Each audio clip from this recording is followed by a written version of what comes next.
As the North Idaho fall fades, we soak up all that we can of the mild temperatures and vibrant colors because we know that winter is coming. In this episode, we share a visit with my sister Lindsey and her boyfriend Chris, our first Halloween and an evening in our new hometown of Sandpoint, the first snow of the season, and the beginning of David's next project, a wood-burning cedar hot tub. We are Hidden Creek Family Ranch, a 3-generational family teaming up to build our homestead from scratch in North Idaho.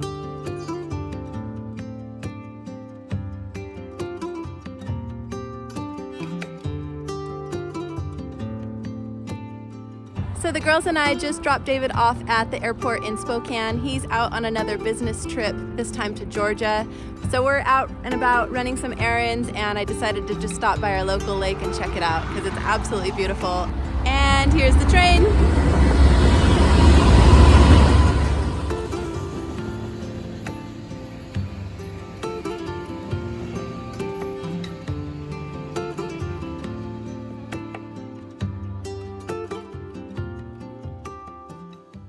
My sister, Lindsey, is coming out from Tahoe to stay with us for a few days, so we're really looking forward to having her and her boyfriend out with us. In the few short days that Lindsey and Chris stayed with us, we spent a lot of really good quality time together as a family. We walked and hiked, exploring our land. Alina and Isla provided archery lessons.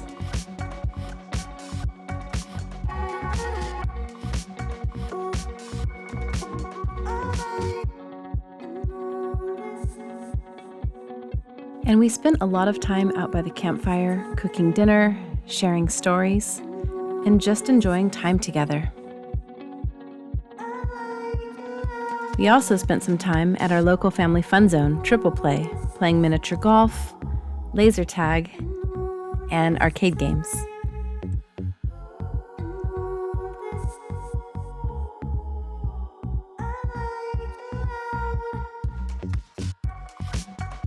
But for me, nothing's better than the pleasure and reinvigoration of being outside on 2 wheels and a dirt road, surrounded by beauty, fresh air, and people I love.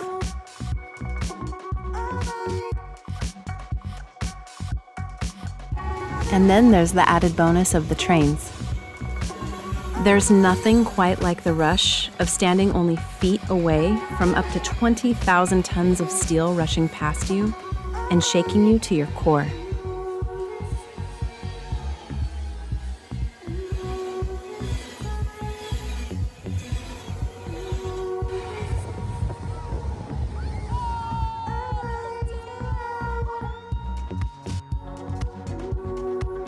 And before Lindsey and Chris flew back home, we spent an evening in our charming little town of Sandpoint.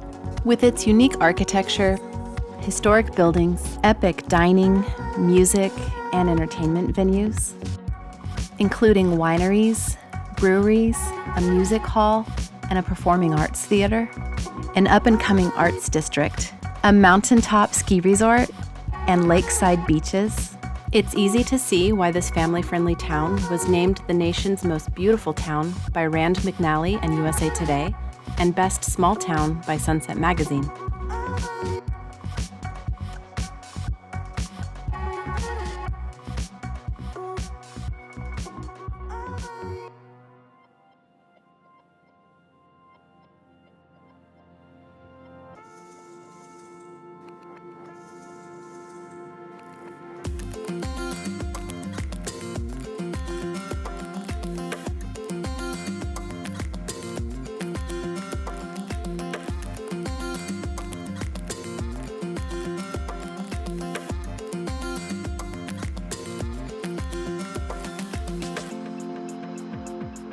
With a thriving atmosphere and all the amenities that a family needs, Sandpoint still maintains that small town vibe.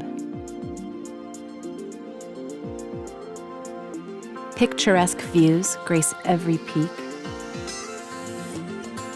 Year-round opportunities for recreation and enrichment are unlimited.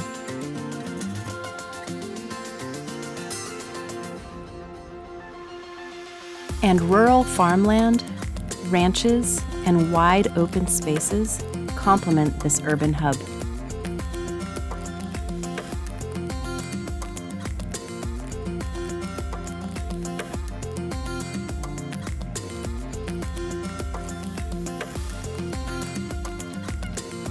With fall in full swing, we took advantage of the opportunity to explore one of Sandpoint's many friendly neighborhoods for a little Halloween trick-or-treating.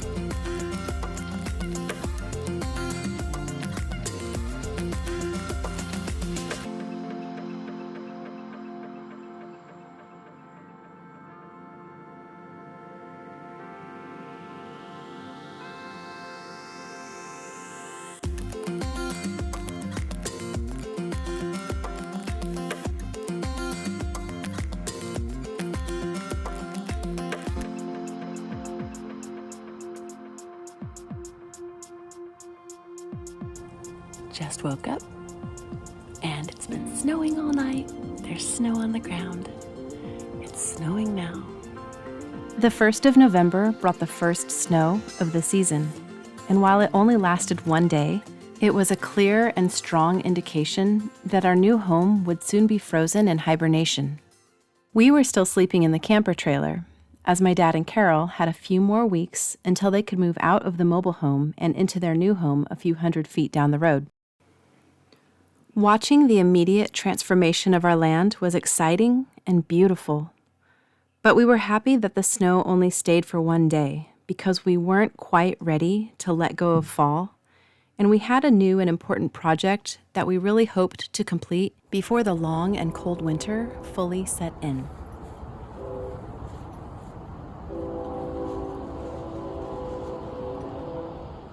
It is such a beautiful fall day. We've got blue skies peeking through some clouds, sunshine, and a light, cool breeze. It's about 50 degrees. And David is back from his trip, and so he is going to take the tractor for a spin.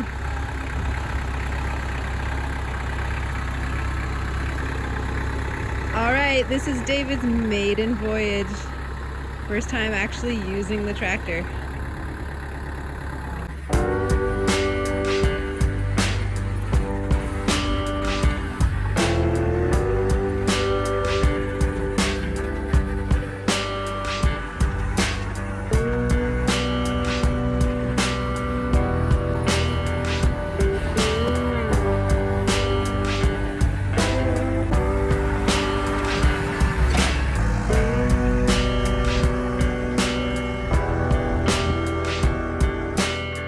Nice work, tractor man.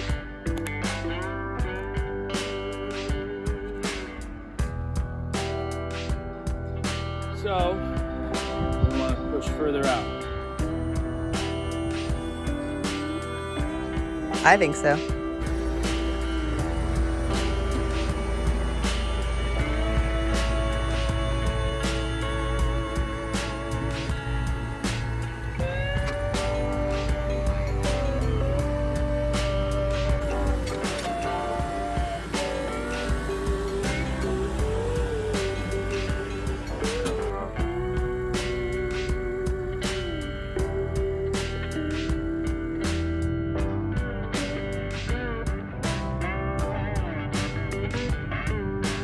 All right, you guys, so we are officially beginning our very first project here at Hidden Creek Family Ranch. It's a very exciting day because, number one, you got to take your maiden voyage on our new tractor. It's new to us.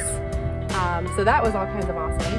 And you totally leveled out the site for our circle and dirt. So that site right there, that's gonna be where we're going to build our Cedar hot tub. And of course, when I say we, it's mostly gonna be David, but I'm gonna be here cheering you on and filming the whole thing. So of course I'll jump in and help you out if I need to.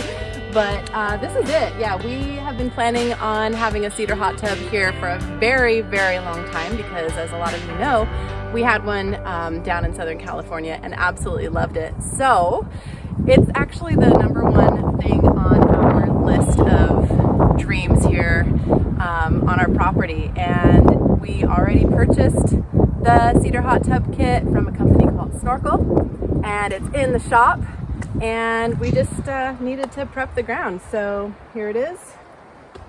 There it is. And I said that you were going to talk, and then I just started talking. I got so excited. So what's most important when you do a survey of a land where you're going to do your foundation is you need to have a good engineer. The dog knows exactly where to go. He knows Clearly. the sweet spot. Clearly, once I got done grading the area, the dog found the sweet spot. Because look at the view. And he's got the view. So I think I've got the right spot for this one because the dog approves and all. Yes.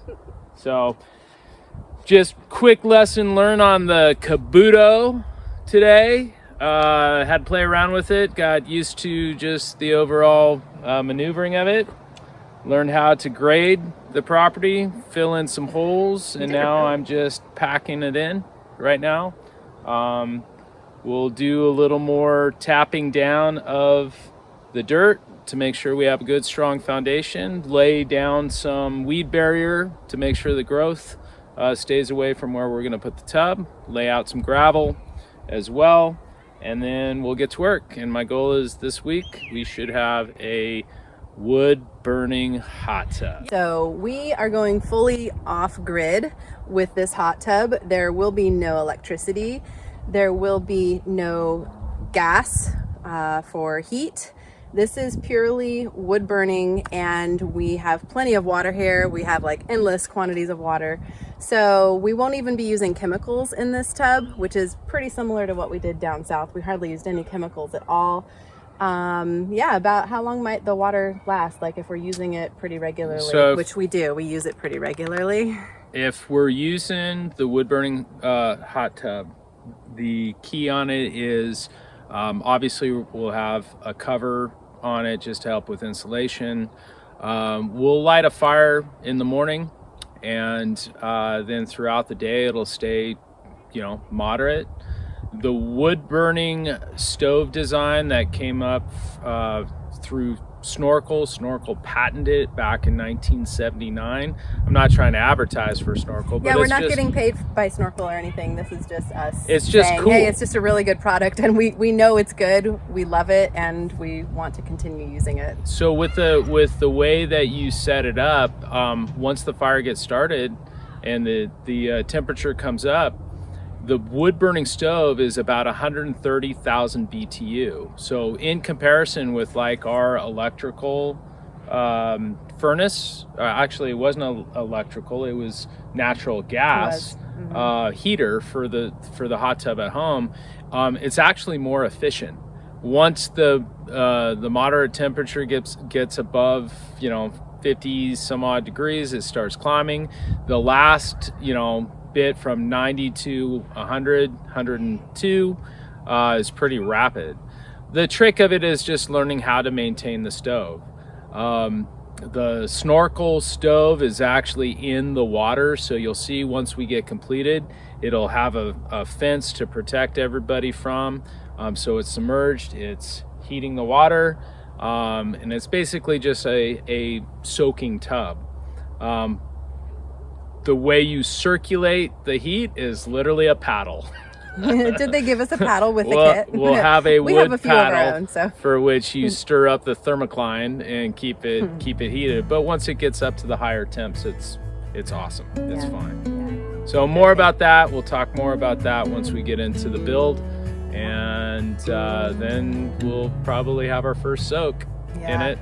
It's in the near future with this amazing view. And what's also really fantastic about this site, this particular location, is not only can we see the entire creek in this direction, we can see the rock, the big rock that we love. There's a bit of a swimming hole down there where we spend a lot of our time in the summer. The girls are jumping off of the rock into the deep end. And this is where David built his steps that go down to the creek from this higher elevation up here. You can slightly see the train off in the distance from this location right here. And if I turn the camera this way, you'll see that the view of the creek just continues in that direction as well. So this is really the ideal location, just especially for the all-around views. We'll also have view of the girls' playhouse if they're over there playing, and when we're in the tub, we have a view of the location of our house if we're in the tub, and the shop. Like, we can just see everything from right here. But at the same time, it's kind of nestled in between these beautiful trees. We have these gorgeous tamarack that are really full yellow right now. Actually, they're not full yellow, they'll become more yellow.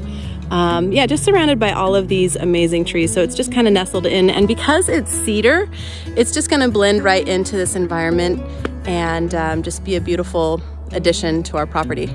So yeah, pretty awesome. Hot tub on its way.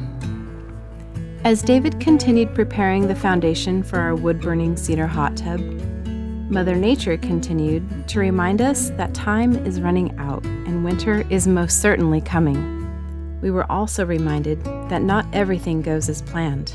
And even with the best of intentions of starting and completing projects, life is going to happen to all of us. And unfortunately, our family was faced with a major setback that almost resulted in losing one of the family.